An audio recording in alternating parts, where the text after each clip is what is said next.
మాట్లాడకుండా ఉండటం. అదే ఆత్మశక్తిని విడవగా శబ్దం శరీరానికి బలం ఇవ్వచ్చు. అలాగే మౌనం మనసుకు శాంతి, ఆత్మకు జ్ఞానం ఇస్తుంది. అంటే నోరు ముయ్యడం కాదు, మౌనంగా ఉంటున్నారంటే వాళ్ళు ఎంతో శక్తి ఉన్న వాళ్ళని అర్థం. మౌనంగా ఉండే వాళ్ళ మాటలు ఒక్కసారి మీరు కదిలించారంటే పదునైన ఆయుధాల్లాగా ఉంటాయి.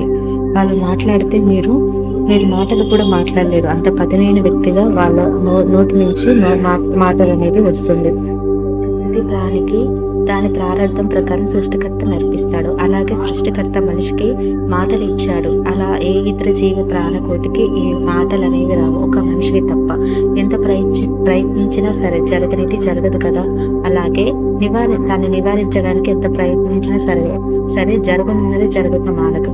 దీనికి తిరుగులేదు.